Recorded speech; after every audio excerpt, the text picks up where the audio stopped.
Okay, welcome along everyone. We're going to make a start on this evening's talk. Thank you for coming along this evening. I am absolutely delighted to welcome our speaker this evening, Dr Bess Rhodes, who is a researcher of late medieval and early modern Scotland. She completed her MA, her MLit and PhD in history at the University of St Andrews. Her first monograph, Riches and Reform, examined the economic impact of the Reformation on St Andrews. Bess holds an honorary research fellowship at the University of St Andrews, as well as working with the Society of Antiquaries of Scotland on an archaeological research framework for South East Scotland. She embarked on a new research project recently, exploring attitudes to Scottish landscapes between 1400 and 1700, with a particular focus on the Tay Valley. So if everyone could join me in welcoming Bess Rhodes.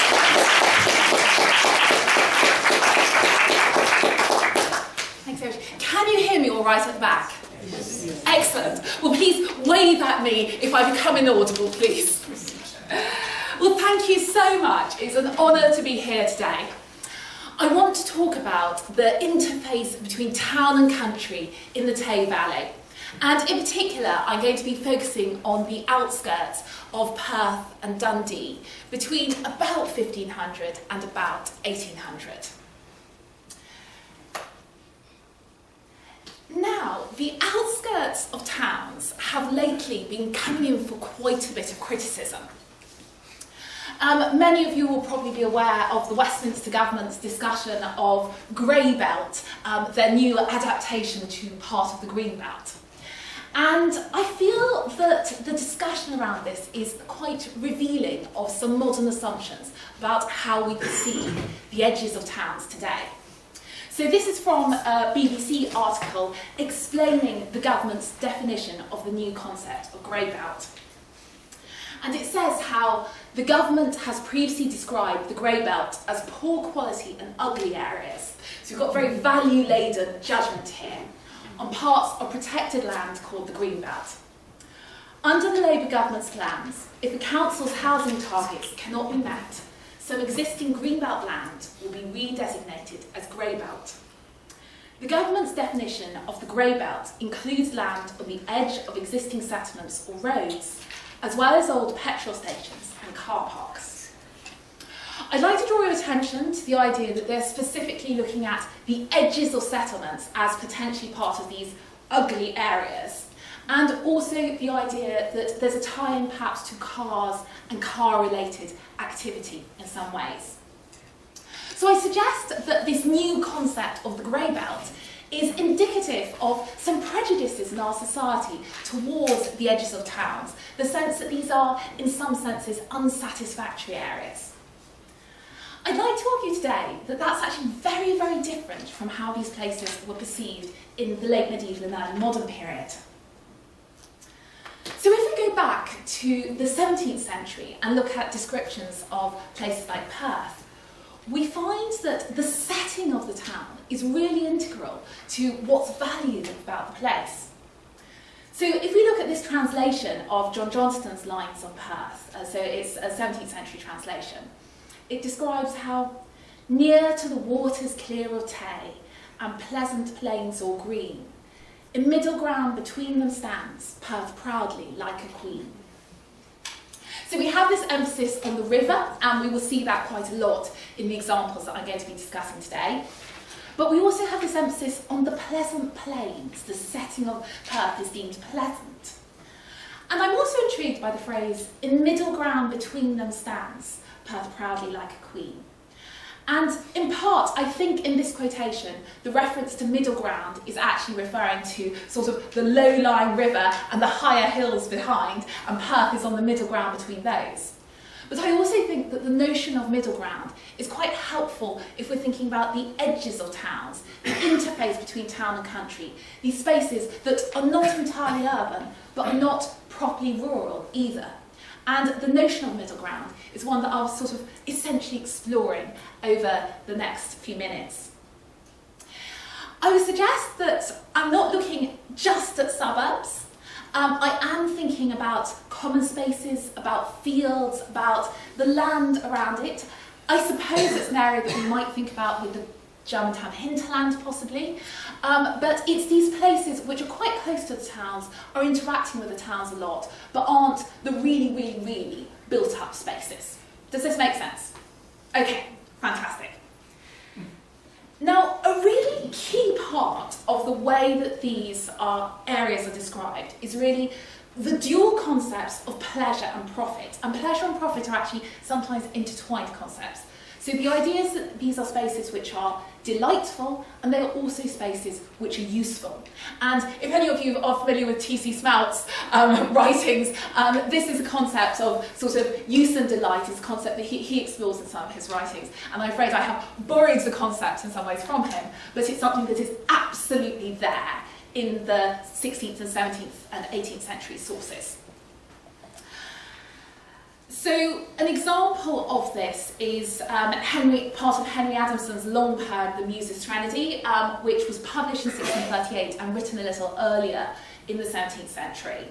And Adamson, for example, describes the South Inch, and he's looking along it. And he describes looking along that painted, spacious field, which does with pleasure profit sweetly yield, the fair South Inch of Perth and banks of Tay. So we've got this person who is actually a resident of Perth, who grows up there, who loves his hometown. And he describes the setting as a painted, spacious field, but very much the painted referring probably to flowers growing in the fields beside Perth. And he's looking at the South Inch of Perth as a place of pleasure and profit.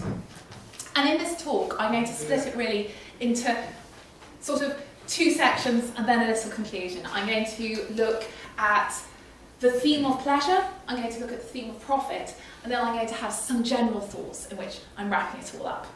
So that's giving you a warning how much you've got to endure over the next bit. So let's start with pleasure. And the sense that the outskirts of towns are delightful is not restricted to Perth. It's also apparent in descriptions of Dundee. So if we look at things like the description of Dundee given in the old statistical account of the 1790s, which was written by one of the local ministers, Robert Small, he describes the countryside immediately on the edge of Dundee, the area around Dudhope and Blackness, which of course now is in the centre of Dundee, but in those days was the edge of the countryside. And Small describes how the valley where the Burgh stream runs is exceedingly beautiful, and few situations can be conceived more delightful than those of the castle of Dudhope or of Blackness on the ridge on the south of it. On this ridge, the late additions to the town have chiefly been built. So here he is looking at an area which, incidentally, actually, if you look up things like the modern write-up of when Blackness was declared as a conservation area, it's quite scathing about its past and how much it was deemed to be a dirty and problematic place. But if we're going back to the late 18th century, Blackness is deemed as this delightful, charming area, an attractive space. And the sense that the outskirts of Dundee were a pleasing space, and in particular actually a pleasant space to walk, comes through in a lot of early modern sources to do with the borough. So for example, in the 1720s, John Mackay was describing Dundee and its environs. He's a travel writer and he's describing his experiencing of visiting Dundee. And he describes a bit about the relationship between the waterfront and the town, which at that point, clearly the harbour wasn't regarded as being a part of the town. He describes, from this harbour up to the town is a pleasant walk, paved with flagstones and rows of trees. And you can you see this sort of line here with the marks for the trees? This is the area he's describing. So we might have to look a little with eyes of faith, but I promise you that it is there on the map. You can go and look it up on the NLS website if you want to look at it in more detail. But he's also describing on the western side of the town how attractive the space is.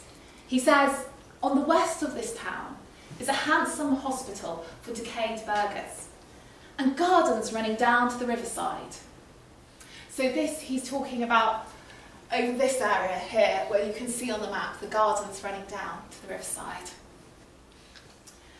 And joining to Dundee is the Palace of Didup, or Dudhope, I love the spelling there, a noble ancient pile in the middle of the park, extremely well planted with old trees. So some of the features I think to highlight about why Mackay feels it's such an attractive space. Part of it actually relate to some of the buildings and things in Dundee that he likes, but quite a bit of it relates to the pleasantness of walking around the space and walking around the entrance of Dundee, and partly also significantly to plantings, to the trees. He regards the presence of trees as an attractive facet of the outskirts of Dundee. The outskirts of towns were not just places you could walk, although walking was a really, really important part of how these places were experienced. It was also a setting for archery and for other sports. So for example, if we go back to our friend Henry Adamson of Muse's Serenity fame, he describes practising archery with his friend John Gall in the landscape around Perth. And he describes how then through these heaths of fair and fertile ground, which with fruit trees with corns and flocks abound, meandering rivers, sweet flowers, heavenly honey, we went to shooting. It's a very, very idyllic picture he's painting. And yet it does have a connection to the real landscape of the period. There were indeed orchards in the area around Perth. The countryside relatively near to Perth, particularly the Castle Garry, but also other places, was known for its grain production. There is a river there. I think there almost certainly were flowers. I think it's quite likely there was honey production, whether it was heavenly or not, I don't know. So we're getting a picture of an attractive space, and I think it's significant. We're getting something which is a sort of sporting recreation, but it is made more attractive, more pleasant by the beautiful nature of the scenery surrounding. But also, in fact, the productive nature of the scenery around it. It's a place which has fruit trees, which has corns, which has animals pastured in it. Now, Adamson was not the only person who enjoyed sport on the outskirts of Perth. It remains the North and South Inches remain popular sporting places long, long after Adamson's day. And we find in the 1770s, when James Cant publishes a late 18th century revised edition of the Muse's Serenity with lots of explanatory notes. So, by the way, this is an absolutely fascinating edition, but it's really, the explanatory notes are wonderful because they provide a sort of update on how Perth was viewed in the 18th century. So you've got this sort of early 17th century poem, and then you've got this late 18th century commentary on it, and what the different places were like. They're great reading, those notes. And Kant describes how, very much in ways that are similar to some of the 17th century descriptions, he describes how Perth stands in the middle of a beautiful green and divides it into two, called the North and South Inches, where the citizens for ages have exercised themselves during the spring and autumnal season with golf clubs and balls. So a reminder of that golfing heritage of Perth, which can be traced back to at least the reign of James IV, if not earlier. But we hear some more details about the experience of Perth's 18th century golfers. This pastime is interrupted during the summer season by the luxuriancy of the grass, which affords rich pasture for the milch cows. So the golfers have to give way to the dairy cattle who are grazing on their golf courses, or rather grazing on the shared common land that people are using for golf. But I think this is a reminder, this is a place of pleasure, but it is also a working space. And I think that working aspect is seen by some commentators as one of the things that adds to why they see it as a charming place, a valuable place. There isn't necessarily so much of a conflict between the profitable aspect and the pleasurable aspect of these spaces. And I want to turn a little more to that profitable aspect of the sites. So, if we want to think about another description of Perth, this time by the travel writer Richard Pocock from the mid-18th century, again, it's another person saying Perth is absolutely wonderful. He says this place is most delightfully situated. And then he goes on and again sees a particular attraction to the north and south inch. At each end of the town is a large green belonging to the community, which are let by the town at so much a head for cattle. And the north green is much used for bleaching and washing. So I think this is quite interesting. We've got, again, a sense that this is a delightful space. We've got a sense that, again, of a communal area. I think this is significant, sort of a sense that the edges of towns have a lot of common spaces is important to early modern commentators. We've also got another reference to those dairy cattle, but we've also got a new reference. We've got the example of cloth production and maintenance and things. We've got the evidence for the bleaching and the washing. And cloth production on the edges of towns is very, very much a feature of the early modern boroughs of the Tay Valley. And we get a reminder of this in the Slezza image of Dundee from the east in the 1690s. We see people treading cloth here and sort of beating things out of cloth there. Probably part of the fulling or dyeing process going on there. So I think it's important to remember that these are places in which industrial activities are actually going on. It's not just farming activity.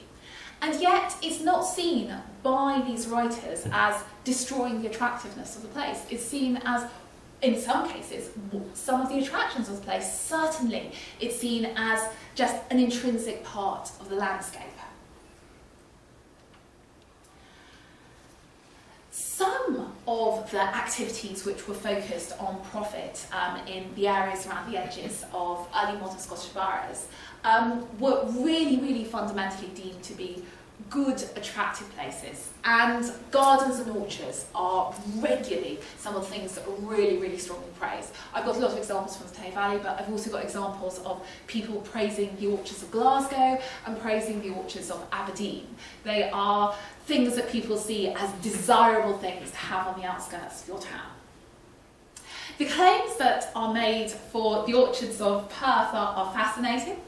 Adam's son, when he describes the orchards and gardens of Gowrie House, so he's looking back to something perhaps a little bit idealised, he's looking back to something which would have been around in his childhood perhaps, talks about the palace skies may named to be Perth's Whitehall, with orchards like these of Hesperides, but who shall show the ephemerides of these things which sometimes adorned that city. So Adam's son is describing this area over here, sort of going down towards Monk's Tower and things, and the gardens and orchards that were formerly there. And gardens and orchards on the ends of town are really sort of what you're recommended to have according to the sort of advice literature on how to run a good town council and how to run a good urban community in 17th century Scotland. So, for example, Alexander Skene, in his Memorials for the Government of the Royal Boroughs in Scotland, which was published in the 1680s, puts forward the argument that gardens and orchards in and about each town are useful useful for the health, life and pleasure of mankind, and would be comely ornaments to a city and yield in time good profit. So at the risk of continually stressing this point, we've got this idea that gardens and orchards are pleasurable places, that they are ornaments to a city, they're something that making the city more attractive, but they are also yielding good profit. They are producing fruit and, in some cases, vegetables for the community. On the topic of vegetables, we see some interesting evidence from Dundee of the relationship between vegetable growing in the areas around the town and the lives of the urban residents. So if we go back to the old statistical account and Robert Small's assessment, he describes quite a bit of potato growing in the edges of Dundee. And he says how the potatoes are chiefly planted by Dundee manufacturers who also clean them with hand tows and take them up. This practice is attended with the best effects to the health and more easy subsistence of the manufacturer and his family. I'm not quite sure when he's referring to the health and more easy subsistence. I'm not sure whether the healthiness is the excellent activity of working the potato fields, or whether it's referring purely to the dietary benefits of having extra food supply. I think this is really interesting because these 1790s Dundee workers are actually very much part of a long tradition of Scottish burgh dwellers. If we go back into the late medieval period, we see the residents of Scotland's towns going out into the fields and the areas around about their towns and growing all sorts of different crops. If we look at a lot of if we go back to the 15th and 16th centuries, we see a lot of burgesses actually do have strips of land in which they are growing grain and things like that. There's a lot of evidence from the 17th and 18th century that vegetable production was quite a normal part of the things that town dwellers would do. They would go out from the town to plots of land round about. If we are looking back to the 16th and 17th centuries, it was not uncommon for people to have rights to strips of land, sometimes to have it feud, sometimes to have tax of strips of land which they were farming. Here the situation is slightly different. By this stage, the land on the edge of Dundee is held by farmers, and what they're doing is allowing a potato crop to be raised by the working class from Dundee on those fields. They will typically pay a small rent to the farmer, but they don't have sort of long-term rights regarding those fields. They just have the right to raise a particular crop. But I think it's really, really important to recognise that even right on the eve of the Industrial Revolution, we have a situation where it's perfectly normal for urban workers to be cultivating the fields in the immediate vicinity of the town. Now, these potato growing manufacturing workers are only part of the really, really complex interlinked economy of town and countryside that we find present in both Dundee and Perth. And we get explicit discussion of this by Daniel Defoe in the early 18th century. Defoe, of course, of sort of novelist Robinson Crusoe fame, but he also did quite a bit of travel writing. And Defoe describes how in the area around Dundee, all that country abounds in corn, so another reference to the fertility of the Tay Valley. And the port of Dundee ships off great quantities, to the great advantage of the gentlemen as well as farmers. For as the gentlemen receive all their rents in kind, as the interesting situation regarding the extent to which people have transitioned from payments in kind to money payments at this point. But as the gentlemen receive all their rents in kind, they would find a great difficulty sometimes to dispose of it if the merchant here did not ship it off, either for London or for Amsterdam. So we've got exchange between this port town and the wider countryside where they have a surplus of resources, they have a surplus of corn.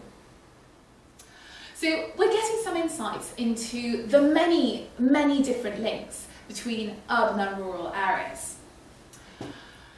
We also get another of the descriptions of the relationship between the riverfront and the borough of Dundee, and I think it's significant that the riverfront is still seen as something very slightly separate at this point. So we hear that the town of Dundee stands at a little distance from the Tay, but they're joined by a causeway or walk, and it's actually a tiny distance we're talking about, but it seems significant to them, clearly. Well paved with flat freestone, such as the sideways in Cheapside and Cornhill. And rows of trees are planted on either side of the walk. The trees were clearly something everyone noticed when they came here, which makes it very agreeable. So I think this is really interesting. If you think about how later generations talk about dockside areas and things like that, these people are finding it's an agreeable space, the space between the port and the town proper. On one part of this walk are very good warehouses for merchandises, especially heavy goods, and also granaries for corn. So we're seeing the granaries relating back to that process of exchange between town and country, but also between Dundee and the wider world. Now, I think as you probably realised with the previous quotation, there's quite a lot of different types of features on the edges of towns in the early modern period. And I think the idea that sort of a mixed landscape is really, really important for these urban areas, and a mixed landscape is also part of the attractiveness of these spaces, is something that comes through in a lot of the early modern sources. And this is something that we see in Arthur Johnston's lines on Perth, which were again composed in the 17th century. So this describes about Perth how in praise thou dost deserve to have thy share, for cleanliness and for thy wholesome air. So the idea that it is a very satisfactory town, and of course the idea of sort of wholesome air is very significant given the concept of how disease was spread at that time. And for that river by which thou dost stand, whose streams make fertile or its neighbouring land. So the idea that the Tay Valley is this wonderful, fertile, ideal place is coming through. But I think also the idea that neighbouring to Perth is these lovely fertile spaces is significant. It's not, this is the complete opposite of saying, oh, there's a really remote attractive place. No, it's saying there's a really lovely attractive place neighbouring to the urban area. And by the way, he goes on and expands with lots of other different examples, which I'm not going to quote to you at length.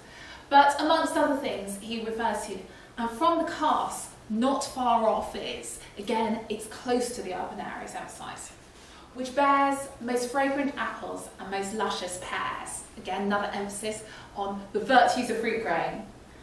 Whilst thus dost a happy mixture make, again with pleasure, nothing thou dost lack. So we've got this idea, this is a mixed place. It's not just doing one specific thing, it's doing a variety of things. And once more, we have this idea of gain, of profit, but also of pleasure being intertwined.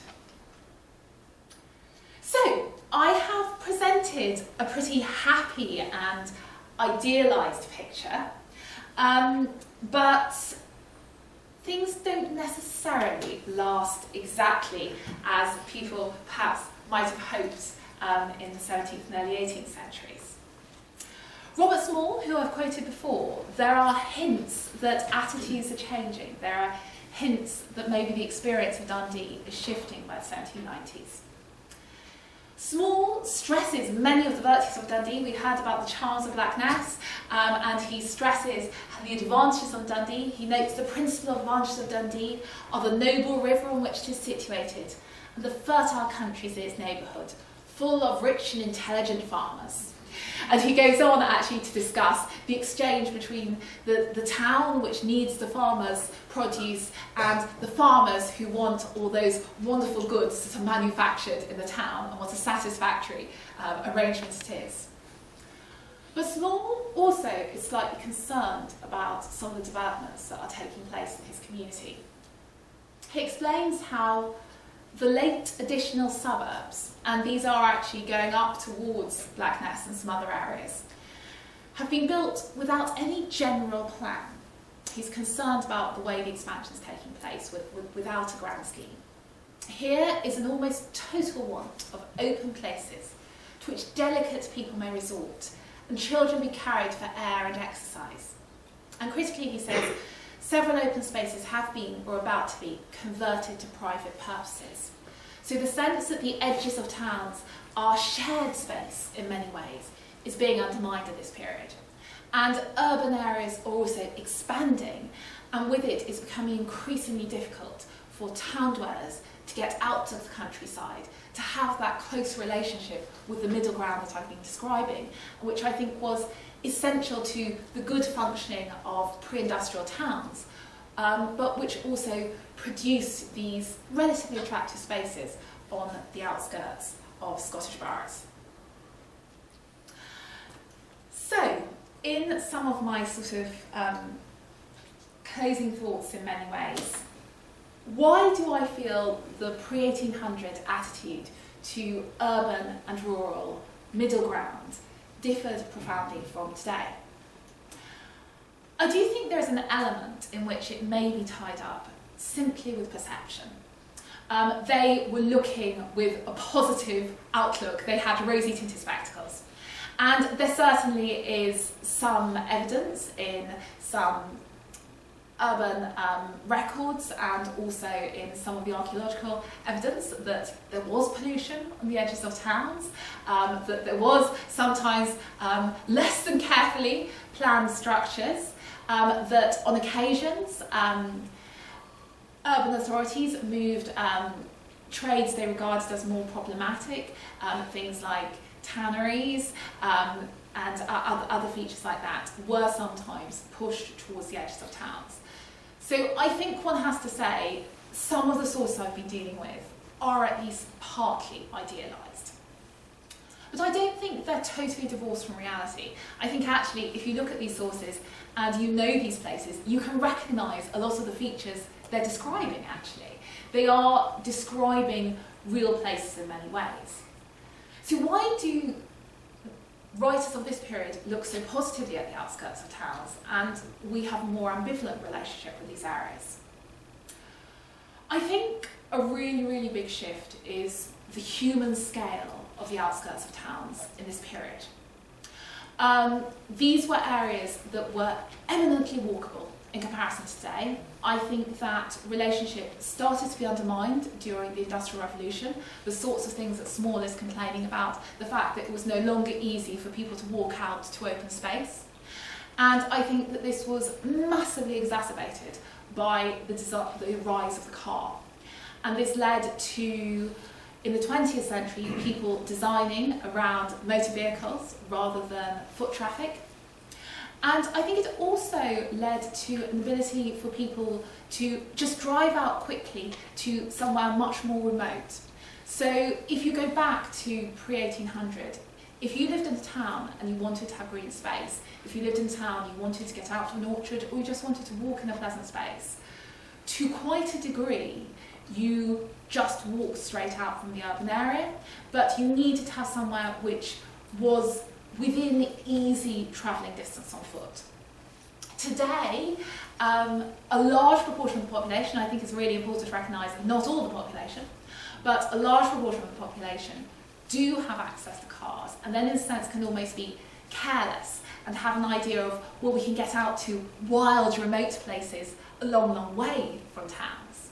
And that perhaps means that the value of those green spaces in the immediate vicinity of towns has been slightly devalued. I think also we need to consider the concept of people in a pre-modern society being very, very careful with limited resources. They weren't always careful of resources, but they were living in a society which had much less than we do today, and they were also living in a society that was less integrated to global networks. If you lived in a Scottish borough and you messed up your local turfs and peats, you destroyed your local pasture, you cut down your local trees, you polluted all your local watercourses, you were really, really in a difficult position. It was much, much harder to import resources in than it is for later generations. So I think partly because of that, they recognised that the environs of the towns were places that mattered. They were places that had facilities they valued, and they were also the places that town dwellers could reach when they wanted to get in touch with nature. And I do genuinely think that, as I hope some of these quotations have demonstrated, early modern people did value contact with green spaces. So I'd suggest that there was, in pre-industrial Scotland, a care for resources and a care for the areas immediately around towns that perhaps later generations have at times lost. Whether a similar caring for and valuing of land and resources on the edges of towns is something our society will benefit from today, is something I leave with your judgment. Thank you very much.